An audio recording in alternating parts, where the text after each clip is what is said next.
Welcome to the Dear Dyslexic Podcast, where lived experience meets real conversation. We shine a light on the stories that need to be heard, with honest and inspiring conversations with people with dyslexia and other neurodivergent conditions like dyscalculia, dysgraphia, ADHD, and autism. The Dear Dyslexic Podcast is more than just a show. It's a community, a space for connection, and a movement to rethink dyslexia. Subscribe today and join us on our journey, one story at a time.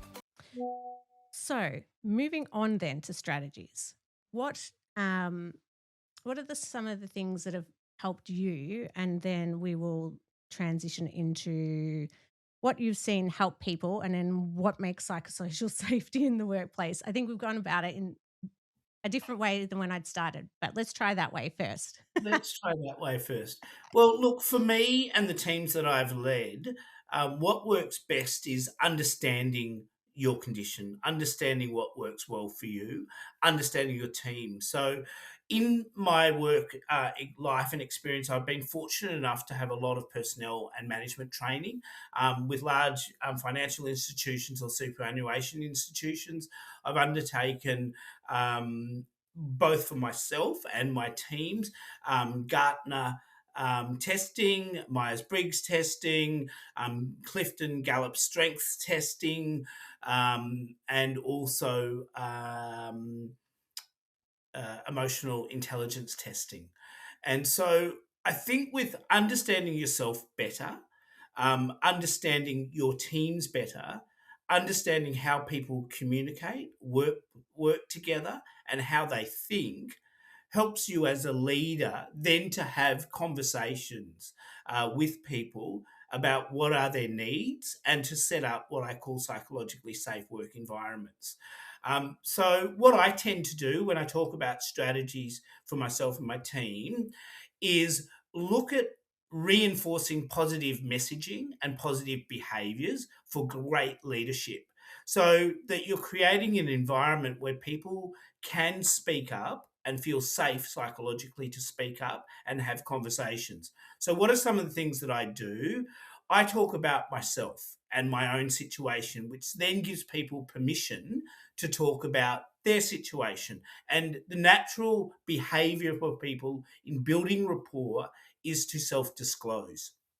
Now, if you have a psychologically safe environment where you have created an environment of no judgment, no bullying or toxic behaviour, of acceptance and inclusion, then people will feel safer in order to speak up and have those conversations. And I believe it's incumbent on leadership to create that environment or know how to create that environment through training in the workforce. And so when you think about those words, psychosocial hazards in the workplace or creating psychologically safe environments, what do they mean for you? Yeah, a great question, Shae. And I suppose we'll take a step back to what are the key factors of creating a psychologically safe environment. And there are a number, and of course you can Google it or look it up on AI, ChatGPT. But for me, over my experience, I would say that there are three key factors of creating a psychologically safe environment for neurodiverse people or people with dyslexia. And the first is great leadership. The second is job design and job demand. And the three is environmental factors. So let's unpack some of those, what they mean, and then perhaps talk to some specific examples that I've seen in the workforce about how we can address those things. So for me, in great leadership, it's about having consistent communication. It's about disabling toxic and bullying environments. So creating environments in the workplace where we come together as a team to make decisions collaboratively and not judgments. So, for example, I was working in a large superannuation organisation during COVID, managing a team of 8 completely remotely. And before we would start our online meetings, we would have the usual chit chat, warming up, get to know you. And often what would come into those conversations was the latest television program that we might be watching. And at the time, there was one on married. I'm not going to marriage, and I'm not going to say the brand name here. But I think we all know that one. And it became a little bit of a judgmental conversation about that. Now, as a leader, whilst that was a social conversation, I felt it my responsibility to say, hey, we're not here to judge or let me say, bitch about people. We're here to talk about positive experiences. So, what's some of the positive experiences we've had this week? And I think that then sets a tone as a leader of what's acceptable and what's not acceptable by creating an environment that is non-judgmental, and that we're coming here today to talk about decisions. So one of the other things that I did there too was to ensure that all of our meetings weren't just task focused, that we actually came together as a group online during COVID socially. And set up, an online breakfast club, an online coffee club, where we'd actually drop in and imaginally buy our coffee for the morning before heading into work, where we could have those social gathering moments and reinforce those messages of a positively safe psychological environment. So, Sorry to stop you there for a minute, Ben. Can you just explain what those words mean in case people haven't heard them yet? yeah, so for me, a psychologically safe environment is one where people feel safe to speak up, where there won't be any retaliation, there won't be any judgment, they won't be shut down, where they feel comfortable in having hard conversations, difficult conversations, and speaking about what their needs are, regardless of whether they're workplace needs or personal needs. Thank you. Just in case people have heard the term, but they weren't quite sure. And even though we're doing a whole heap of work on it, none of that's out yet. This will be our taster. So thank you for just explaining that, just in case people were wondering and they hadn't Googled because they were too busy listening to you. So sorry. So you were talking about, and that was a really great example of the coffee and coming together to have a chat. So what else have you seen that's worked well while you've been in leadership roles or Yeah, continue to look, be? I think that's the second part that I was talking about is job design and job demand. And a really great example there. And what I mean by that is really it's upon leadership to manage excessive workflow and emotional demands on the workforce. Now, yes, we work in a fast-paced environment, an ever-changing environment. It's more fluid than ever before. There is more information than ever before. In marketing terms, we would say that we have over 1 million stimuli around brand messaging throughout the day. There is now research out from universities to say, and I believe it was Cambridge, to say that the teenage brain in terms of adult development has 5 stages: 0 to 9, 9 to 33, 33 to 56, and 56 to 83, I believe, from memory. And that teenage year has grown from 9 to 25 and is the biggest, or adolescent year is the biggest year, now spanning into our 30s because of the information overload on people. So it's really important that as leaders we understand that and we manage it for our teams.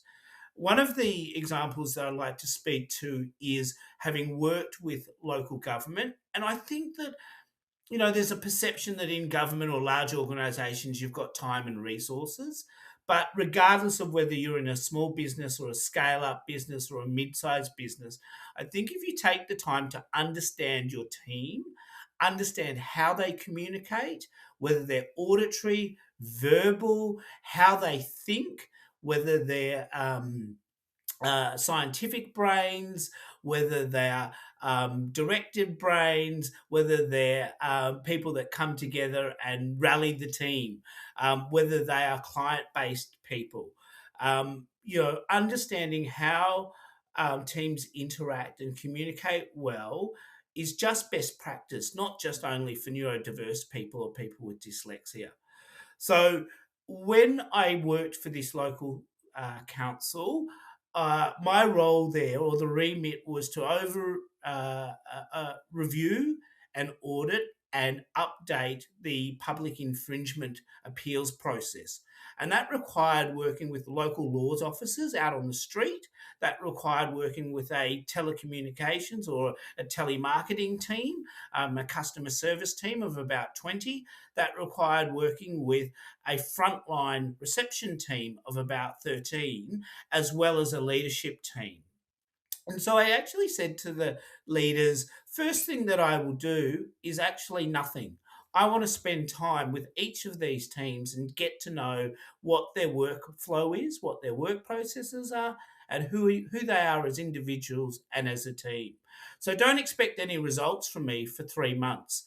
Now, as a small scale up, or a small business, you might have to readjust your expectations around what will work in your business.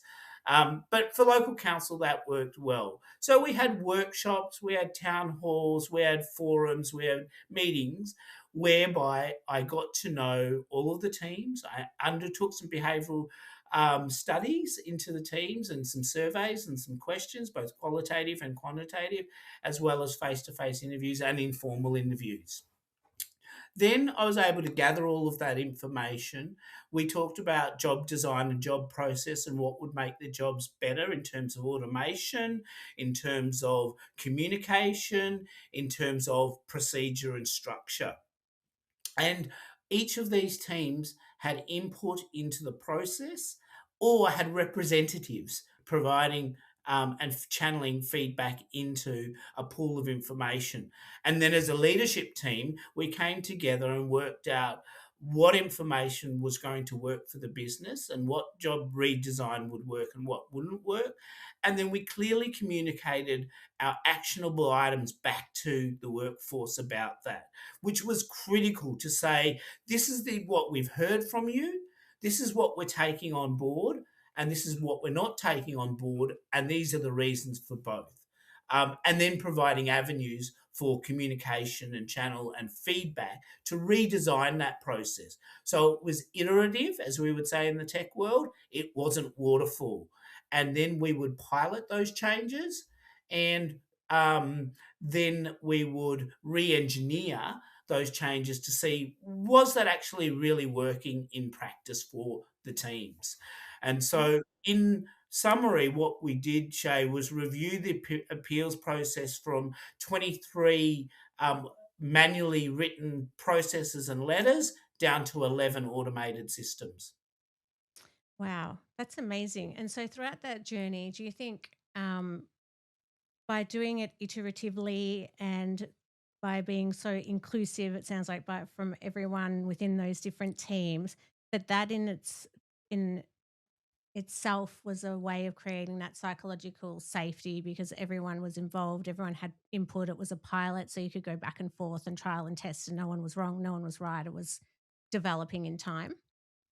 Absolutely. And, key to that was establishing the environmental factors and the psychosocial factors around how we would engage. So, establishing at the top of each meeting how we would communicate with each other, how we would respect each other, what was expected during the meeting in terms of outcomes, what was expected in terms of the way we would collaboratively engage with one another, what were the aims, and what were importantly, using De Bono's 6 hats, what were the emotions that people were feeling? How did they feel going into the process? How did they feel during the process? And how did they feel at the end of the process?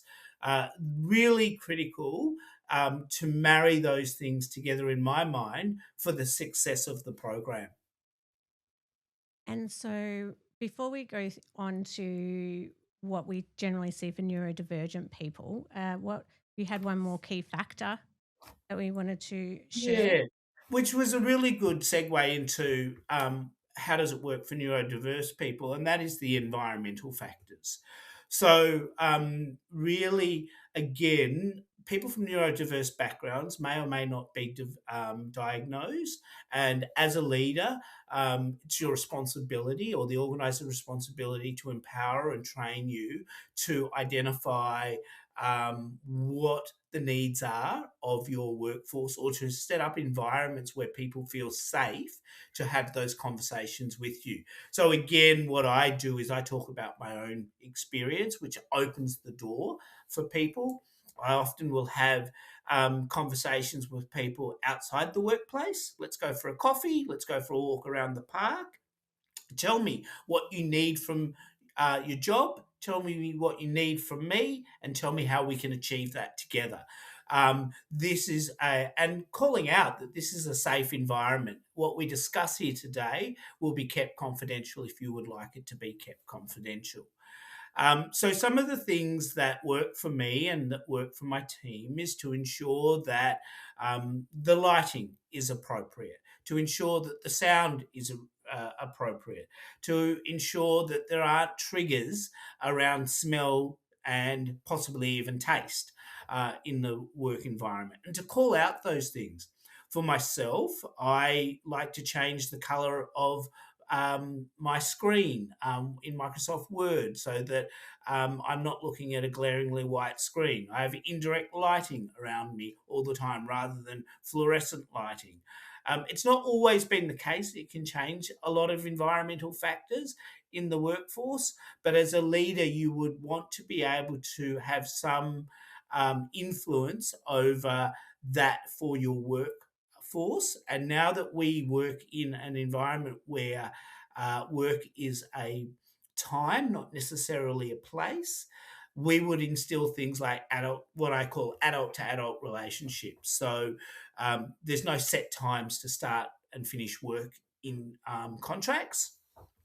You and I are both working from home offices at the moment. So there may be anchor days at which people go into a workplace, which I think it's really important.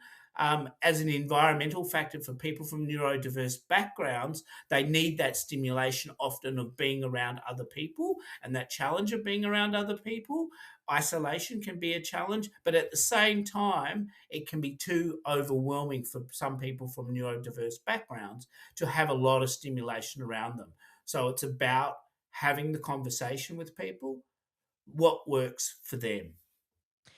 So, from a neurodivergent perspective, because everyone's at risk of having a psychologically unsafe work environment, um, and I mean, which is why they brought all the new guidelines and mandates in at the moment. But what do you see are the differentiating points for neurodivergent people? And so I did my thesis on the job demands resource model of burnout and looking at it from a dyslexic perspective. But from your perspective as a leader, what have you seen that can be trip hazards? I mean, we've just talked about the environment, but are there other has there ever been a situation for you where you've been at work and you felt vulnerable or unsafe because of your dyslexia and you didn't want to talk about it, or you were made to feel a certain way because of it? Because I've got lots of stories I could share, but I want to hear from you.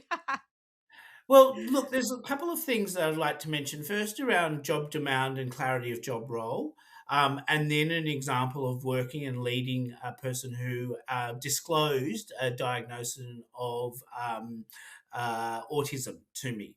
And so the first thing is around job role and job description.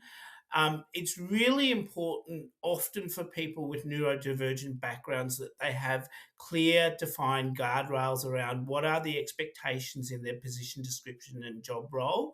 And if that is going to change, and it may need to on a day-to-day basis, the role may be flexible, that there is a conversation had with them about that changing expectation and that job role, and that is come to in an agreed manner, so that they don't feel like, oh, I've applied for this job, I've accepted this job, but it's actually shifted your expectations and change, and it's outside of my ability, or I feel like I'm overwhelmed by that change.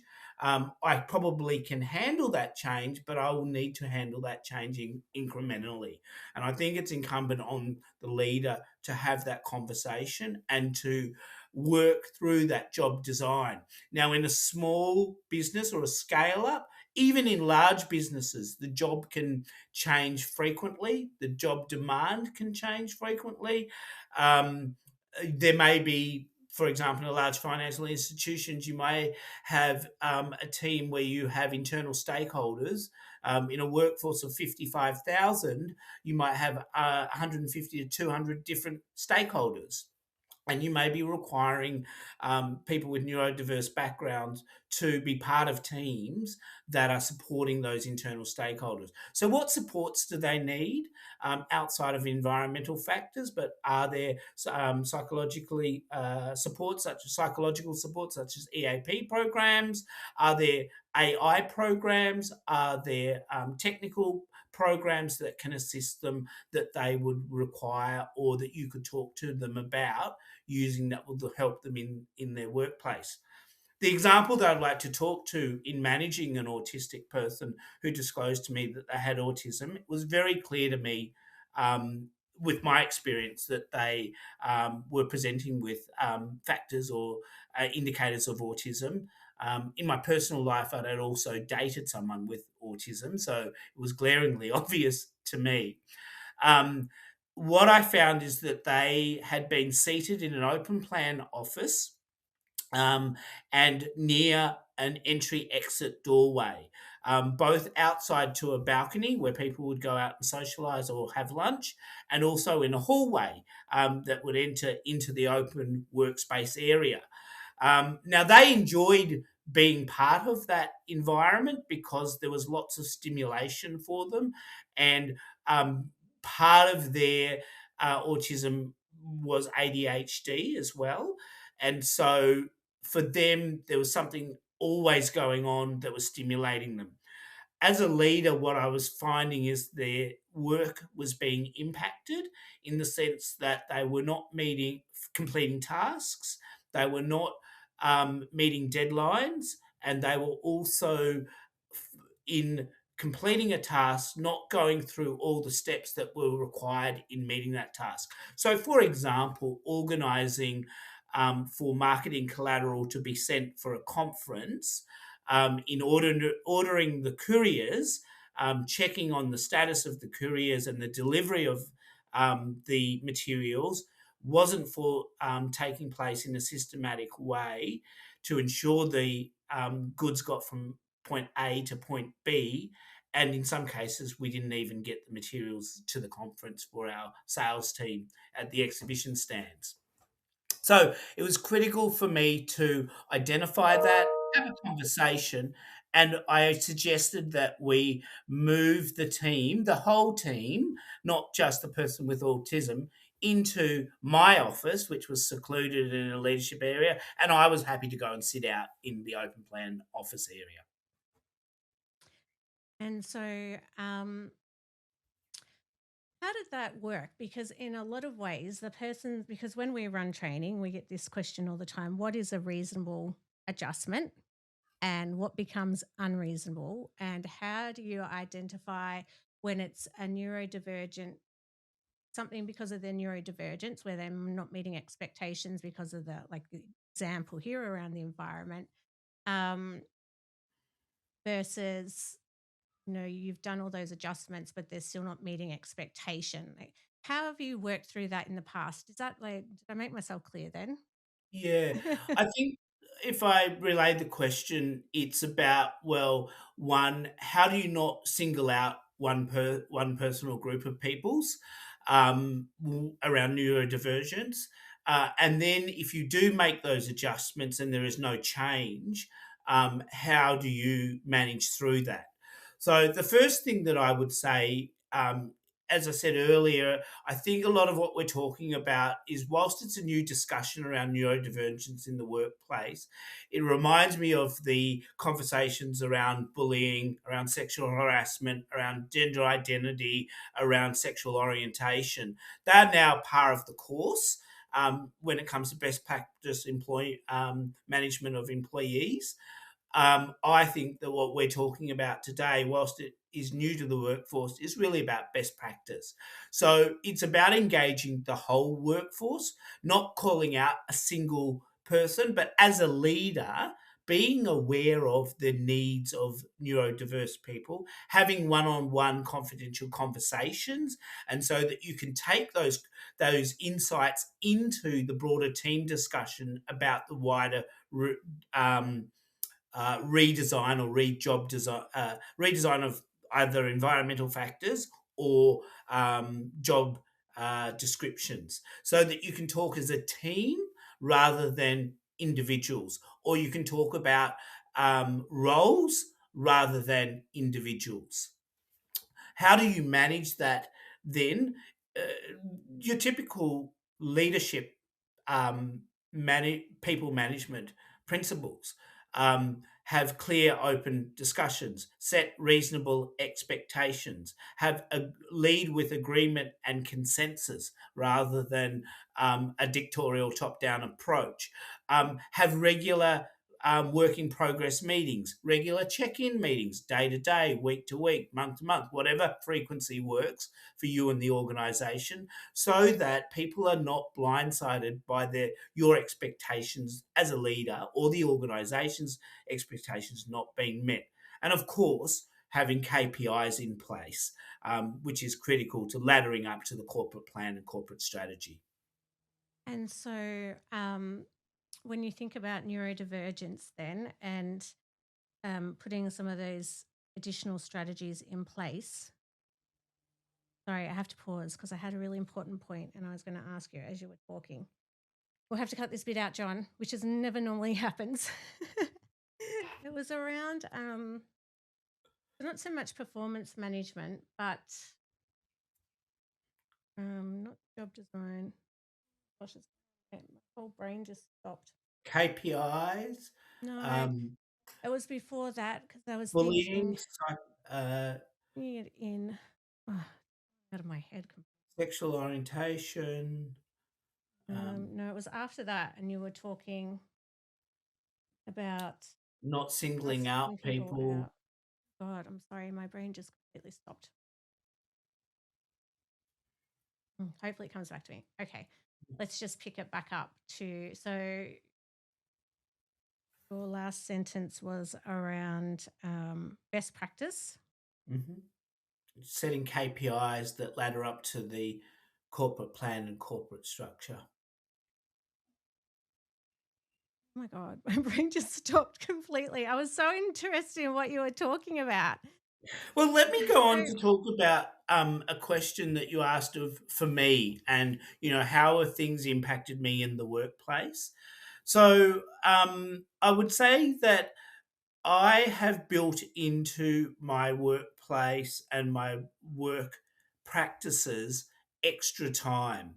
So I need extra time to be able to proofread. I need extra time to be able to use spell checkers and grammar checkers, and I now put most things through ChatGPT or Claude, as in AI, to assist me, so that when leaders come to me or clients come to me, either internally or through my consultancy, and say, this is the timeline and the deadline that we are setting, I then will have, as in most workplaces, a conversation about meeting those deadlines and what's realistic, building into that the factors of what I need and what my teams need in order to meet those deadlines. Now, if those deadlines are not achievable, given the time restraints that we require in terms of getting our work done in an appropriate fashion, so that it is perfect,